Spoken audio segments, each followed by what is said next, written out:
₹4 ഏറെ കണ്ടാൽ കൈയിട്ട് വരുന്നവരാണ് കമ്മ്യൂണിസ്റ്റുകാർ. അതാണ് PM ശ്രീ എന്ന് കേട്ടപ്പോൾ വാലും പൊക്കി ഓടിയത്. കേന്ദ്ര വിദ്യാഭ്യാസ നയം ഞങ്ങൾ നടപ്പിലാക്കില്ല എന്ന് വീമ്പ് പറഞ്ഞവർക്ക് മുന്നിലേക്ക് കുറച്ച് കാശ് കൊണ്ടെന്ന് വെച്ചപ്പോൾ കണ്ണ് മഞ്ഞളിച്ച് അവർ കണ്ണും പൂട്ടി ഒപ്പിട്ട് കൊടുത്തു. CPIക്കാർക്ക് കുറച്ച് ബുദ്ധിയുള്ളത് കൊണ്ടാണ് അവർ പിടിച്ച പിടുത്തത്താൽ അത് മരവിപ്പിക്കാൻ കാരണമായതെന്ന് പറഞ്ഞുകൊണ്ട് കമ്മ്യൂണിസത്തെ പരിഹസിക്കുകയാണ് PK ബഷീർ. വേറെ എന്തേലും പണിക്ക് പൊയ്ക്കൂടെ കമ്മ്യൂണിസ്റ്റുകാരെ എന്ന് ചോദിച്ചുകൊണ്ടാണ് അദ്ദേഹം വേദി കീഴടക്കിയത്. വയനാട്ടിൽ നടന്ന ഗ്രാമസ്വരാജ് പാർട്ടിയിൽ നിന്നുകൊണ്ടായിരുന്നു അദ്ദേഹം കമ്മ്യൂണിസ്റ്റുകാർക്ക് കിട്ടുകൊട്ടിയത്. ഇതുകൂടാതെ പേരാമ്പ്രയിൽ ഷാഫിക്ക് നേരെ ഉണ്ടായ ആക്രമണത്തെക്കുറിച്ചും അദ്ദേഹം സംസാരിക്കുകയുണ്ടായി. ആ പോലീസുകാരൻ പോത്തിന് ഷാഫി പറമ്പിൽ അറിയില്ല പോലും, ഓനെ പോത്തെന്ന് തന്നെ പറയാൻ പറ്റൂ എന്നാണ് അദ്ദേഹം പരിഹസിച്ചത്. കൂടാതെ നിയമസഭാ സ്പീക്കർ KM ഷംസീറിനിട്ടും നല്ലതുപോലെ കൊടുത്തിട്ടുണ്ട്. നിയമസഭയിലായാലും പൊതുവേദിയിലായാലും PK ബഷീറിന്റെ പ്രസംഗം വേറെ ലെവൽ തന്നെയാണ്.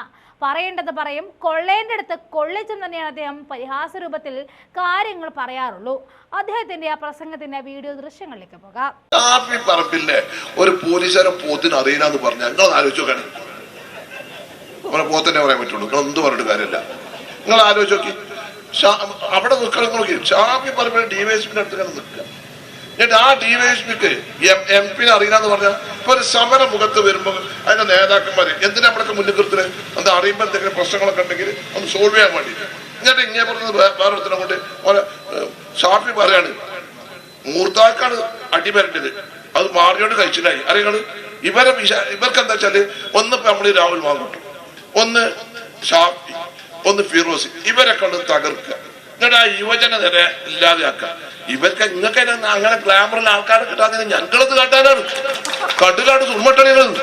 അല്ല എന്താ ചെയ്യാ? നമ്മള് പറയാം, നിങ്ങളത് ആലോചിച്ചു. ഇവരിങ്ങനെ ഓരോരുത്തരാളെ പേരിന്റെ കേസ്. ഞാൻ ഇന്നലെ രാഹുലിനെ കണ്ടി, കൂടെ കണ്ടു, നല്ല ചൊറുക്കായിരുന്നു, നല്ല ഉഷാറായി. എന്താ ഉഷാറായി ചോദിച്ചു. അതിന് ബഷീർക്ക് അവര് പരാതിയില്ലല്ലോ, അതെല്ലാം എന്റെ ധൈര്യം തന്നെ. നിങ്ങളാണെങ്കിൽ ഇങ്ങനെ വെറുതെ ഇങ്ങനെ കേസ് ഉണ്ടാക്കുക. എല്ലാവർക്കും ഉണ്ടാവില്ല, കുട്ടികളും മക്കളൊക്കെ കുടുംബവും കാര്യങ്ങളൊക്കെ ഉണ്ടാവില്ലേ? ഇവരെങ്ങനെ പറഞ്ഞെടുക്കാം. നിങ്ങളൊക്കെ നിങ്ങളെ പാർട്ടി ഓഫീസിൽ നിന്ന് അഡ്ജസ്റ്റ് ചെയ്യലൊക്കെ ഇങ്ങനെ ബാക്കിയുള്ള ഇങ്ങനെ ഇതാക്കുക. നിങ്ങള്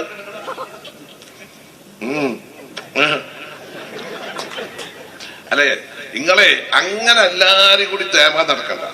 നമ്മളെ നാടൻ ഭാഷയിൽ പറഞ്ഞ തേമാൻ നടന്ന അല്ലെങ്കിൽ മോശക്കാരാക്കാൻ നടക്കണ്ട.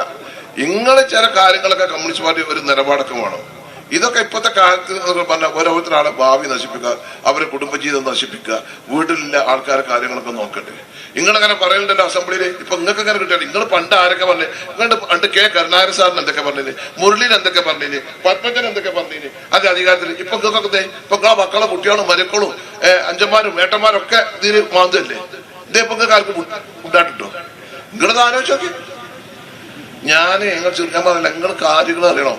ഈ കമ്മ്യൂണിസ്റ്റുകാരനോട് പണ്ട് E.T. മുഹമ്മദ് ബഷീർ സാഹിബ് ഫസ്റ്റ് കന്നി MLA ആയിട്ട് വന്നപ്പോ സിദ്ദീഖ് സാഹിബ് E.T. ബഷീർ സാഹിബ് നമ്മളെ വാപ്പാന്റെ പുസ്തകത്തിൽ ഒരു വാപ്പാനെ പറ്റി എഴുതിയിട്ടുണ്ട്. മൂപ്പര് അസംബ്ലിയിൽ നിൽക്കുമ്പോൾ കന്നി MLA ആയപ്പോ സാധാരണ ഇപ്പം സിദ്ദീഖ് ആയാലും ഞാനൊക്കെ ആയാലും ഫസ്റ്റ് MLA ആകുമ്പോൾ ഈ അസംബ്ലിയിൽ മൈതാന പ്രസംഗം രണ്ടു ഉള്ളിൽ നേർക്കുന്നേരെയാണല്ലോ. അപ്പൊ ഒരു പ്രിപ്പറേഷൻ ചെയ്തിട്ട് നമ്മൾ പോവുള്ളൂ. അങ്ങനെ E.T. ബഷീർ സാഹിബ് ഇങ്ങനെ ലൈബ്രറി ഇരിക്കുമ്പോൾ വാപ്പ ചോദിച്ചു, എന്തേ ചോദിച്ചു. അല്ല, നാളെ അസംബ്ലി പ്രസംഗം ഉണ്ട്. അപ്പൊ വാപ്പ പറഞ്ഞു, അനക്കട്ട കാറ്റ് വെച്ചു. കമ്മ്യൂണിസ്റ്റുകാരോട് ഭേദം ഓതിയിട്ട് കാര്യമില്ല, ഓന്റെ മർമ്മത്ത് കൊടുത്താലും ഓൻ പഠിച്ചോളൂട്ടോ, അല്ല അത് ഓനോട് തത്വം പറയണ്ടോ. അതാണ് എന്റെ സിദ്ദീഖൊക്കെ ചിലപ്പോ ഇങ്ങനെ വടിവത്ത ഭാഷയിലൊക്കെ പറയും. എനിക്കാണെങ്കിൽ അതൊന്നും പറഞ്ഞാണ്ട് വരൂല്ല. അപ്പൊ അങ്ങനെ ഇതിലൊക്കെ ഉണ്ട്. അപ്പൊ ഇതിൽ ചിലതെന്താ ചിലത് കൊടുക്കേ പറ്റും. എന്താ ഇപ്പൊ ഇങ്ങോട്ട് ഞാൻ പറയാം, ഒന്ന് കമ്മ്യൂണിസ്റ്റുകാരെ പറ്റി ഞാൻ പറയാനില്ല. എന്താ പറയാ, ₹4 കണ്ട നക്കിയെടുക്കുന്ന ഒരു പാർട്ടിയായിട്ട് കമ്മ്യൂണിസ്റ്റ് പാർട്ടിയാണ്. നിങ്ങൾ ആലോചിച്ച് നോക്കി, ആ PM ശ്രീ പദ്ധതി അതിന് ഇതുവരെ പറഞ്ഞ് കേന്ദ്രത്തിന്റെ വിദ്യാഭ്യാസ നയം ഇവിടെ നടപ്പിലാക്കൂല, ഞങ്ങൾ ഉള്ള കാലത്തോളം നടപ്പിലാക്കൂല, ഇരട്ടച്ചങ്കൽ ഇല്ല കാലത്തോളം നടക്കൂല ഒക്കെ പറഞ്ഞ് എല്ലാരോടും പറഞ്ഞ് അവസാനം അതിനെ ഉപ്പിടും പറഞ്ഞു 1200 കോടി കിട്ടണ്ടേ. അപ്പൊ അതിനോട് ഉപ്പിട്ട് കൊടുത്തോണ്ട് ഇതൊക്കെ ആയിട്ടുണ്ടെങ്കിൽ വേറെ എന്തെങ്കിലും പഠിക്കോളൂ. നിങ്ങളത് ആലോചിച്ച് നോക്കാണ്. ഒരു പാർട്ടിയാണ്. ഞാൻ എന്റെ പ്രസംഗം കേൾക്കുന്ന കമ്മ്യൂണിസ്റ്റുകാരോട് നിങ്ങൾ ചോദിക്കട്ടെ, നിങ്ങൾക്ക് എന്തെങ്കിലും തത്വം ഉണ്ടോ? നിങ്ങൾക്ക് അധികാരം വേണം, അവനാണ് മക്കളും കുട്ടികളും ആണ് നന്നാകണല്ലാതെ നാട്ടുകാർ നന്നാണെന്ന് നിങ്ങൾക്ക് ആർക്കും ചിന്തല്ലോ. ഉളുപ്പന സാധനങ്ങൾക്ക് വേണം, അത് നിങ്ങൾക്ക് ഇല്ലാതില്ലത് ഞങ്ങൾക്ക് എല്ലാവർക്കും അറിയാം. നിങ്ങൾ ആലോചിച്ച് നോക്കി, ആ PM ശ്രീ പദ്ധതി എന്താന്ന് ചോദിച്ചാൽ നിങ്ങൾ വിചാരിക്കണമായിരുന്നല്ല. സംസ്ഥാനങ്ങൾ ആദ്യം നമ്മുടെ വിദ്യാഭ്യാസ കരിക്കുലം കമ്മിറ്റി ഉണ്ടാക്കി നമ്മളായിരുന്നു വിദ്യാഭ്യാസ നയം ഉണ്ടാക്കിയത്. ഇത് അവിടുന്ന് അങ്ങോട്ട് വരികയാണെങ്കിൽ ഇവർ ഈ പറഞ്ഞതൊക്കെ നടക്കുമോ? ഒപ്പിട്ടാണ് കൊടുത്തു. മറ്റേ സുരേന്ദ്രൻ പറഞ്ഞില്ലേ, ഗോൾവാക്കറെ പറ്റി പഠിപ്പിക്കേണ്ടി വരും, RSSനെ പറ്റി പഠിപ്പിക്കേണ്ടി വരും. ഇനി നിങ്ങളെ മുഗൾ ചക്രവർത്തിമാരുടെ കാലം കാണൂല. അതുപോലെ തന്നെ യേശു ക്രിസ്തുവിനെ പറ്റി നിങ്ങൾ കേൾക്കൂല. ഒന്നും ഉണ്ടാവില്ല, ആ ചരിത്രങ്ങളെ ഉണ്ടാവില്ല. ഇനി ഉണ്ടാൻ പോണതൊക്കെ അതാ. അതിനാണ് ഇവരാണ് ഒപ്പിട്ടെടുത്തത്. എന്നിട്ടാണ് അദ്ദേഹത്തിന്റെ പാർട്ടി ഹിന്ദുവിനെയും ക്രിസ്ത്യാനിയെയും മുസ്ലിമിനെയൊക്കെ ഒരുമിച്ച് കൊണ്ടു. ഞങ്ങളിലില്ല ഹിന്ദു രക്തം, ഞങ്ങളിലില്ല ക്രൈസ്തവ രക്തം, ഞങ്ങളിലില്ല മുസ്ലിം രക്തം. പിന്നെ ഏതങ്ങളില്ലേ? ഞാൻ മാനവരക്തം ഉണ്ടോ? അതുണ്ടോ? ഇല്ലല്ലോ. അങ്ങനെയുള്ള ഒരു ഇതിലേക്ക് നിങ്ങൾ പോയോ? നിങ്ങൾ ആലോചിക്കണം. ആ CPIക്കാർക്ക് കുറച്ചൊരു ചെറിയ ബുദ്ധി ഉണ്ടായതുകൊണ്ട് തൽക്കാലം നിന്നു. പക്ഷെ അത് ഒപ്പിട്ടതാ. അത് ഞാൻ അതന്നെ നടപ്പിലാവുള്ളൂ. കായാണ്ട് കൊടുക്കും, മറ്റോട് പിടിച്ചൂലേ. എന്നിട്ട് ഇങ്ങനെ പറയാണ്, എനിക്ക് കമ്മ്യൂണിസ്റ്റുകാരോട് നിങ്ങളെ നേതാക്കന്മാർക്ക് ഒരു ഷോക്ക് കൊടുക്കണമെങ്കിൽ പിന്നെ പഞ്ചായത്ത് തെരഞ്ഞെടുപ്പ് നിയമസഭ UDF വോട്ട് ചെയ്യണം. അപ്പോൾ നിങ്ങളെ പാർട്ടികളും. ഇല്ലെങ്കിലോ ബാർബർ ഷാപ്പിലെ കല്ല് പോലെ വസ്താന കല്ല് പോലെ തേഞ്ഞ് അങ്ങോട്ട് പോവും. പാർട്ടിയുടെ സാധനം ഉണ്ടാവില്ല. നിങ്ങൾ ആലോചിക്കുക, ബംഗാളിൽ 35 കൊല്ലം 36 കൊല്ലം ബംഗാൾ ഭരിച്ച പാർട്ടി എവിടെ നിന്നത്? ഒരു സീറ്റ് ഉണ്ട് നിങ്ങൾക്ക്. നിങ്ങളത് കഴിഞ്ഞ 40 കൊല്ലം ആ കോൺഗ്രസിനെ, ഇന്ദിരാഗാന്ധിനെ, രാജീവ് ഗാന്ധിനെ, പണ്ഡിറ്റ് ജവഹർലാൽ നെഹ്റുവിനെ ഒക്കെ പറഞ്ഞ് ബുർലനെയും ടാറ്റനെയും ഒക്കെ പറഞ്ഞ് ചേർത്ത് പിടിച്ച നിങ്ങള് അതിജീവനത്തിന് വേണ്ടി ഉടുപ്പില്ലാതെ നിങ്ങളെ കോൺഗ്രസിനെ പിന്നാലെ എടുക്കുക ബംഗാളിൽ സഖ്യം ചെയ്യാൻ വേണ്ടിട്ട് അല്ലേ? സിദ്ദീഖ് സാഹിബ് എനിക്ക് നിങ്ങളെ പേടിയാ. ചിലപ്പോൾ ഞങ്ങൾ ഒഴിവാക്കി വരുമ്പോ കൂടുന്നില്ല. നിങ്ങളെ സുഖത്തിനും ദുഃഖത്തിനും ഉണ്ടായത് ഞങ്ങളുള്ളൂ കേട്ടോ. അത് നിങ്ങൾ മനസ്സിലായി. അല്ല, ഞാൻ പരിപാടി ഇല്ല, അവർക്ക് ഉണ്ടാവൂല എന്നറിയാം, നമുക്കതറിയാം. എന്നാലും ഏതായാലും PK ബഷീർ പറഞ്ഞത് പോകും ഉറപ്പാ. എന്നാലും പറഞ്ഞത് നിങ്ങളൊന്ന് ആലോചിച്ച് നോക്കി. ആ പാർട്ടി ഉണ്ടോ ബംഗാളിൽ 35 കൊല്ലം? അങ്ങനെയാണെങ്കിൽ സാധാരണക്കാരനെ അധ്വാനിക്കുന്ന തൊഴിലാളി വിഭാഗത്തിന്റെ പാർട്ടി 35 കൊല്ലം ഭരിച്ചിട്ട് മമതാ ബാനർജി പറയുന്ന ഒരു നേതാവ് വന്നപ്പം ആ പാർട്ടി ആദ്യത്തെ ഇലക്ഷൻ എത്ര സീറ്റ് ഉണ്ടായിരുന്നു? 62 സീറ്റ് ഉണ്ടായിരുന്നു. 2014 32 2021 വട്ടപൂജ്യം. അവിടെയാണ് കമ്മ്യൂണിസ്റ്റുകാരെ പറഞ്ഞത്, ഇന്ത്യ പാർലമെന്റ് ഞങ്ങൾ അത്ര സീറ്റ് നിങ്ങൾക്ക് ഇല്ല. ആരത്ര? ലീഗിന്റെ അത്ര. പിന്നെ നിങ്ങൾക്ക് 2 സീറ്റ് ആരാ? ഞങ്ങൾ വോട്ട് ചെയ്തിട്ട് തമിഴ്നാട്ടിൽ നിന്ന് DMK കൂടെ ജയിച്ചു. ഞങ്ങൾ വോട്ട് ചെയ്തിട്ട് ഞങ്ങൾക്ക് 5 MP അപ്പൊ ഈ പാർട്ടി ഇല്ലാതെയാകാം. അതുകൊണ്ട് തന്നെയാണ് പ്രതിപക്ഷ നേതാവും രമേശ് ചെന്നിത്തലയും ഒക്കെ കേരള നിയമസഭ കേരളം കണ്ട അവസാനത്തെ കമ്മ്യൂണിസ്റ്റ് മുഖ്യമന്ത്രി ആരാണെന്ന് ചോദിച്ചാൽ ശ്രീ പിണറായി വിജയൻ എഴുതി വെക്കേണ്ടി വരും. അത് യാതൊരു സംശയമില്ല. എന്തെങ്കിലും ഭരണങ്ങൾ നടക്കുന്നുണ്ടോ? ഒക്കെ ഇങ്ങനെ തള്ളല്ലേ, ഒക്കെ PR വർക്കല്ലേ. സിദ്ദീഖൊക്കെ ചിലപ്പോൾ ഇങ്ങനെ വടിവത്ത ഭാഷയിലൊക്കെ പറയും. എനിക്കാണെങ്കിൽ അതൊന്നും പറഞ്ഞാണ്ട് വരൂല്ല. അപ്പൊ അങ്ങനെ ഇതൊക്കെ ഉണ്ട്. അപ്പം ഇതിൽ ചിലതും തരങ്ങളുണ്ട്, ചിലതൊക്കെ കൊടുക്കേ പറ്റുള്ളൂ. ഞാനൊരു അസംബ്ലിയിൽ ഇങ്ങനെ നിൽക്കുമ്പോൾ ശംസീർ ഇന്നെങ്ങനെ സ്പീക്കറാണെങ്കിലും ഇങ്ങനെ പറഞ്ഞപ്പോ ഞാൻ പറഞ്ഞു, ശംസീറെ ഇന്നോട് കുയിന്ത് കാട്ടിയിട്ട് കാര്യമില്ല, ഏട്ടത്തിനെ നിർത്തി അഞ്ചത്തിക്ക് കല്യാണം ആലോചിച്ചിട്ട് ഇന്നോടെന്താ പറഞ്ഞിട്ട് കാര്യം ചോദിച്ചാ. കാരണം റിയാസിനെ മന്ത്രിയാക്കി, ഓനെ മന്ത്രിയായില്ല. പക്ഷെ എന്റെ കൊണ്ട് എന്താ സ്പീക്കർ സ്ഥാനം കിട്ടി. അല്ല ഞാൻ പറയാം. അപ്പൊ ചിലതൊക്കെ നമ്മൾ പറയേണ്ടി വരും, ചിലതൊക്കെ നമ്മൾ പറയാൻ നടക്കൂല. നമ്മള് ഇവർക്ക് മാത്രം ആരെ പറ്റി എന്തും പറയാ, എന്തും ചെയ്യാ എന്നുള്ളതല്ലേ. അപ്പൊ കമ്മ്യൂണിസ്റ്റുകാരെ പറ്റി നമ്മൾ മനസ്സിലാക്കണം. ഈ ഗവൺമെന്റ് കാലത്ത് നിങ്ങൾ വിദ്യാഭ്യാസ രംഗത്തുണ്ടായുള്ള പ്രശ്നങ്ങൾ ഇനി എന്താ പറയുക? നമ്മൾ ചരിത്രം പഠിച്ചൂല. നമ്മൾ ഒരു ചരിത്രം പഠിച്ചില്ല. അവിടുന്ന് വരുന്ന ചരിത്രം തന്നെ ഉണ്ടാവുള്ളൂ, വേറെ ഒരു ചരിത്രം ഉണ്ടാവില്ല. അത് നമ്മളൊന്ന് മനസ്സിലാക്കണം. നമ്മുടെ പ്രിയങ്കരനായ MP ആയിരുന്നു രാഹുൽ ഗാന്ധി. അദ്ദേഹത്തെ പോലെ ഒരു മനുഷ്യൻ നമുക്ക് കിട്ടും. നിങ്ങൾ ആലോചിക്കുക. അദ്ദേഹം പണ്ഡിറ്റ് ജവഹർലാൽ നെഹ്റു ആരായിരുന്നു?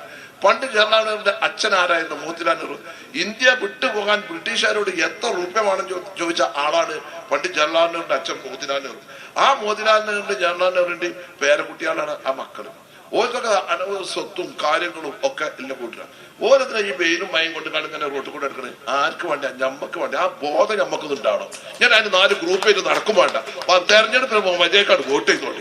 ഞാൻ അവിടെ പോയി കടക്കാട് ആ ഗ്രൂപ്പ് ഈ ഗ്രൂപ്പ് കിട്ടിയില്ല, ലീഗിൽ അങ്ങനെ കോൺഗ്രസിൽ ഇങ്ങനെ അങ്ങനെ നടക്കാണ്ടിരിക്കണം. എനിക്ക് അതുകൂടി നിങ്ങളോട് പറയാണ്ട്. അല്ലെങ്കിൽ തന്നെ എല്ലാം കൂടി നിങ്ങൾ ചില സംഗതിയൊക്കെ ചെറുപ്പുണ്ടല്ലോ, എല്ലാം ചെയ്തത് കണ്ട് അത്യാവശ്യം ഒതുകൂടെ അതിൽ ഏർപ്പെടാൻ എല്ലാവരും ചെയ്യാൻ.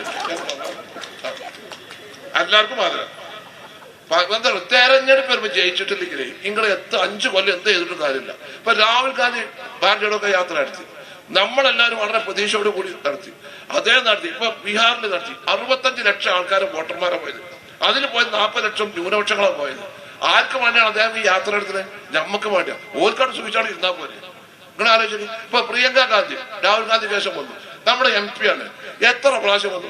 12 ദിവസം കഴിഞ്ഞ പ്രാവശ്യം അവിടെ നിന്നു. പരിപാടി ഒന്നും കൊടുക്കാതെ അവിടെ ഇവിടുത്തെ വിഷയങ്ങളൊക്കെ ഒന്ന് പഠിക്കാൻ വേണ്ടിയിട്ട് അവരൊന്ന് മെനക്കെട്ടു. എവിടേക്ക് നമുക്ക് പ്രിയങ്ക ഗാന്ധി നമ്മളെ കഴിഞ്ഞ അടിയിലല്ലേ പ്രിയങ്ക ഗാന്ധി. ആ പ്രിയങ്ക ഗാന്ധിയുടെ നിയോജകമണ്ഡലമല്ലേ കൽപ്പറ്റ. ആ പ്രിയങ്ക ഗാന്ധി നിയോജകമണ്ഡലത്തിൽപ്പെട്ടതല്ലേ ഈ മുപ്പൈനാട് പഞ്ചായത്ത്, അതുപോലെ തന്നെ തൊട്ടടുത്ത പഞ്ചായത്ത്. UDF-ന്റെ കോട്ടയല്ലേ. ഇതൊക്കെ നിലനിർത്തി നമുക്ക് പോണ്ടേ? ഒരു കാര്യമുണ്ട്, കരുത്തരെ കിട്ടി. ഞാൻ കരുത്തർക്ക് താങ്ങായിട്ട് നമ്മൾ നിൽക്കണം. അപ്പോഴേ നമുക്ക് ഒരുപാട് നേട്ടങ്ങൾ ഉണ്ടാവും. അതുകൂടി നമ്മൾ മനസ്സിലാക്കണം. അവിടെയാണ് നമ്മൾ മനസ്സിലാക്കേണ്ടത്. നമ്മളിങ്ങനെ ഇതായിട്ട് പറഞ്ഞതല്ല. പിന്നെ ഒരു കാര്യമുണ്ട്, നമ്മൾക്ക് നല്ല ഇതുണ്ടെങ്കിൽ നമുക്ക് എല്ലാവർക്കും തല്ലാൻ പറ്റുള്ളൂ. അല്ലാതെ നമ്മൾ തമ്മിൽ അടിച്ചുകാണ്ട് ഈ കമ്മ്യൂണിസ്റ്റുകാരെ അതിനോട് കയറും. പിന്നെ 5 കൊല്ലം കൂടി, ഇനി ഒരു 5 കൊല്ലം കൂടി നമ്മൾ സഹിക്കണോ? നമ്മൾ 5 കൊല്ലം കൂടി ആത്മപരിശോധന നടത്തണം. നമ്മളിപ്പോ ഒരു പ്രാവശ്യം നമുക്ക് ഈ മണ്ഡലം പോയില്ലേ, കൽപ്പറ്റ അല്ലേ? ഒരു പ്രാവശ്യം നമുക്ക് മണ്ഡലം പോയില്ലേ? രണ്ടാമത് തിരിച്ചു പിടിച്ചതല്ലേ? അപ്പൊ ഒരു പ്രാവശ്യം പോയി ഞങ്ങൾ നമുക്ക് ഈ ഭരണം തിരിച്ചു കിട്ടണ്ടേ? അതിന് നമുക്കൊരു അരയടി ഉണ്ടാകട്ടെ. ഇപ്പൊ നമ്മളായിട്ട് SIR വരിക, എല്ലാവരും ഒന്ന് കരുതിക്കോളി. അവനാരുടെ പെരയിൽ നിൽക്കുമ്പോൾ വരുമ്പോ എനിമേറ്റർ ആളായിട്ട് വരുമ്പോ BLO വരുമ്പോ എല്ലാവരുടെ പേരും കണക്കാണ് കൊടുത്തോണ്ടി. അല്ലാതെ നിൽക്കണ്ട, വോട്ടാണ് പോവും. അവരുടെ ഉദ്ദേശം എന്താ വെച്ചാൽ നമ്മളെ പൗരത്വം ഇല്ലാതാക്കാൻ വേണ്ടിയുള്ള ഒരു പരിപാടിയാണ് ചെയ്യുന്നത്. അല്ലാതെ വോട്ടർ പട്ടിക ശുദ്ധീകരിക്കുന്നല്ലത്. ഇത്ര % മുസ്ലിങ്ങളും ക്രിസ്ത്യാനികളും ഒക്കെ വോട്ടർ ലിസ്റ്റിൽ നിന്ന് പോകണം. അതേപോലെ മറ്റ് പിന്നോക്ക വിഭാഗക്കാരും പോകണം എന്നുള്ളതാണ് അമിത്ഷാന്റെ ലക്ഷ്യം. അത് നമ്മൾ ശരിക്കും മനസ്സിലാക്കണം. പിന്നെ എനിക്കറിയാം കമ്മ്യൂണിസ്റ്റുകാർക്ക് തന്നെ ആ ഗവൺമെന്റ് വരുന്ന സൗകര്യം നമ്മളെ കൂടെ നിൽക്കുന്ന പോലെ അതിൽ നല്ല കമ്മ്യൂണിസ്റ്റുകാർ പോലെ എല്ലാം അങ്ങനെ പ്രകോപിക്കും വേണ്ട. നമുക്ക് ആ വോട്ടാണ് കിട്ടിക്കോട്ടെ. സംഗതിയല്ല, ചിലപ്പോൾ നമ്മൾ നന്നാകാൻ വേണ്ടി പറയുമല്ലോ, ഒന്ന് നന്നായി കിട്ടിയാൽ മതി എന്ന് അറിയാം. അപ്പൊ അതും നമ്മൾ കണക്കാക്കണം. അപ്പൊ നമ്മുടെ തെരഞ്ഞെടുപ്പില് ഈ വയനാട് എന്നൊക്കെ പറഞ്ഞെന്താ, കോൺഗ്രസിന് ഒരു കോട്ടേനി ലീഗും കോൺഗ്രസ് ഉണ്ടെങ്കിൽ പിന്നെ ഇവിടെ കമ്മ്യൂണിസ്റ്റുകാരില്ല. അതറിയുന്നത് നമ്മൾ ഒരുമിച്ച് നിന്നാൽ വളരെ ഉഷാറായിട്ട് ഒക്കെ ഭംഗിയാവും. നേതാക്കന്മാരും അണികളും പ്രവർത്തകന്മാരും ഒക്കെ ഉഷാറാണോ? എന്താ നടക്കും? നമ്മൾ മലപ്പുറം കഴിഞ്ഞാൽ പിന്നെ UDF-ന്റെ ഉരുക്കുകോട്ട കോഴിക്കോടല്ല, പിന്നെ വയനാടായിരുന്നു. പിന്നെ നമ്മൾ കാസർഗോഡ് പോയല്ല, പിന്നെ നമ്മൾ എറണാകുളത്ത് പോയല്ല. അങ്ങനെയാണ്. അപ്പൊ നമുക്ക് ഈ തെരഞ്ഞെടുപ്പിൽ ഉണ്ടാവും. പിന്നെ ഞങ്ങളുടെ MLA ജാഥ നടത്തുകയാണ്. ഗ്രാമസ്വരാജ് ജനമുന്നേറ്റ യാത്ര. കഴിഞ്ഞ 5 കൊല്ലം 4.25 കൊല്ലം പ്രതിപക്ഷത്തിരിക്കുന്ന ഒരു MLA, ഒരു കഞ്ചി MLA. എനിക്ക് സിദ്ദീഖിനോടുള്ള മതിപ്പ് എന്താ? നിങ്ങള് ഇപ്പൊ രമ്യ ദാസ് ഇങ്ങനെ 36 ഒക്കെ ബൂസ്റ്റ് ചെയ്തൊക്കെ പറഞ്ഞു. എനിക്കതൊന്നല്ല രമ്യ മതിപ്പ്. പോയോ? അത് കേൾക്കാൻ വേണ്ടി പറയാം. വയനാട് ലോക്സഭാ മണ്ഡലത്തിൽ 2019 ലോക്സഭയിലേക്ക് സ്ഥാനാർത്ഥിയായിട്ട് ഉമ്മൻചാണ്ടി സാറും ഒക്കെ കോൺഗ്രസ് ഒക്കെ നിർദ്ദേശിച്ച് അംഗീകരിച്ചു. ആരെ? സിദ്ദീഖ്. അങ്ങനെ നമ്മള് മുക്കത്ത് കൺവെൻഷൻ വെച്ചു. കൺവെൻഷൻ അന്ന് രാവിലെ കൺവെൻഷൻ വെച്ചപ്പോഴാണ് സ്ഥാനാർത്ഥി രാഹുൽജിയായി വരുന്നതാണ്. ഒരു അവസരം ഇല്ലാതെ, ഒരു അസ്വാരസ്യങ്ങളില്ലാതെ പാർട്ടി പറഞ്ഞത് ശിരസ വഹിച്ച ഒരു എന്ന് സാധാരണ കോൺഗ്രസ്സുകാർ എന്തെങ്കിലും പറയും, അതുമില്ല. എല്ലാവരും കൂടുതൽ പറയണല്ലോ. ഒന്നുമില്ലാതെ ഉഷാറായിട്ട് അതത് അംഗീകരിച്ച് അവിടെ നല്ല ഓടി നടന്ന് ആ മാനേജ്മെന്റ് ഒക്കെ നടത്തി ഉഷാറായി നിന്ന ആളാണ് ടി സിദ്ദീഖ് എന്ന് പറയുന്നത്. ആളാണ് യഥാർത്ഥ പാർട്ടിക്കാരൻ. ഞാൻ അന്നത്തെ ആ കൺവെൻഷനിൽ കുറിച്ച് അന്ന് എന്നോട് ഹരിയാണ സാറ് പറഞ്ഞു, ബഷീർ പറഞ്ഞതാണ് ശരിയാണ്. എന്നോട് ബഷീർ പറഞ്ഞത് നന്നായിയാണ്. അല്ല, അന്ന് സിദ്ദീഖിനെ പറ്റി ഞാനാണ് അവിടുന്ന് പറഞ്ഞത്. അപ്പൊ അങ്ങനെ പാർട്ടിയുടെ കൂടെ നിന്നിട്ട് അത് മാറി. പിന്നെ 2002 നിയമസഭാ തെരഞ്ഞെടുപ്പിൽ കൽപ്പറ്റയിൽ വന്ന് നിങ്ങൾ അദ്ദേഹത്തെ തോളോട് ചേർത്ത് അദ്ദേഹത്തെ വിജയിപ്പിച്ചു. കുഴപ്പമുണ്ടായിട്ടില്ലല്ലോ.